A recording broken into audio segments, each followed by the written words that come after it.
ഏതൊരു വിവാഹവും മനോഹരമാക്കുന്നതിൽ സദ്യയ്ക്കുള്ള പ്രാധാന്യം വളരെ വലുതാണ്.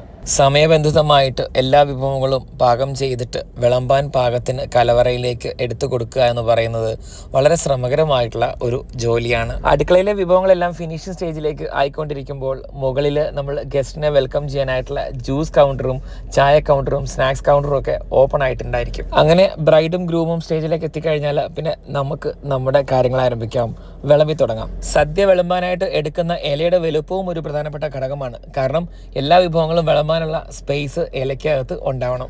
ഒരു പന്തിയിൽ എത്ര റോ ആയിട്ടാണോ നമ്മൾ സീറ്റിംഗ് അറേഞ്ച്മെന്റ് ചെയ്തിരിക്കുന്നത് അത്രയും റോയിലേക്കും ഓരോ സെറ്റ് വിളമ്പ് പാത്രങ്ങൾ നമ്മൾ പകർത്തി വെക്കും. അത് എല്ലാ വിഭവങ്ങളും, ചെറുകറികൾ മുതൽ പായസങ്ങൾ വരെ. ഇതൊരു വലിയ ടീം വർക്കാണ്. കുറച്ച് പേര് ഓരോ പന്തിയിലേക്കുമുള്ള ഇല വിളമ്പുമ്പോൾ ബാക്കിയുള്ളവർ അതാത് റോയിലേക്ക് വേണ്ട വിഭവങ്ങൾ പകർത്തി അതാത് റോയിൽ തന്നെ കൊണ്ടുവയ്ക്കും. ഇനി നമുക്ക് വിളമ്പി തുടങ്ങാം. ഓരോ റോയിലും ഇല ഇട്ട ശേഷം അതിന് മുകളിൽ പഴവും വെച്ച് ഉപ്പേരിയും വെച്ച് കഴിഞ്ഞാൽ ഓരോ വിഭവങ്ങളും ഓർഡറിൽ നമ്മൾ ഇലയിലേക്ക് വിളമ്പി വയ്ക്കും. ഇനി വിളമ്പാൻ വരുന്ന കുട്ടികൾക്ക് പരിചയക്കുറവുള്ളവരാണെങ്കിൽ തന്നെ അവരെ നമ്മൾ ഓരോ വിഭവങ്ങളും പരിചയപ്പെടുത്തി വിളമ്പേണ്ട സ്ഥാനവും അവരെ പറഞ്ഞ് മനസ്സിലാക്കി കൊടുക്കും. അങ്ങനെ എല്ലാ റോയിലും ഒരേ ഓർഡറിൽ ഇലയിൽ എല്ലാ വിഭവങ്ങളും വിളമ്പി വച്ച ശേഷം മാത്രമാണ് ഭക്ഷണം കഴിക്കാനായിട്ട് അല്ലെങ്കിൽ സദ്യ കഴിക്കാനായിട്ട് അതിഥികളെ നമ്മൾ ഹാളിനകത്തേക്ക് പ്രവേശിപ്പിക്കുക. നേരത്തെ പറഞ്ഞ പോലെ തന്നെ ഇതൊരു ടീം വർക്കാണ്. കൃത്യമായിട്ട് പാകം ചെയ്താൽ മാത്രം പോരാ, കൃത്യമായിട്ട് ഇലയിൽ എല്ലാ വിഭവങ്ങളും വിളമ്പി എത്തിക്കുവാനും നമുക്ക് കഴിയണം. അപ്പോൾ ഇതൊക്കെയാണ് ഇന്നത്തെ സദ്യയുടെ കാഴ്ചകൾ.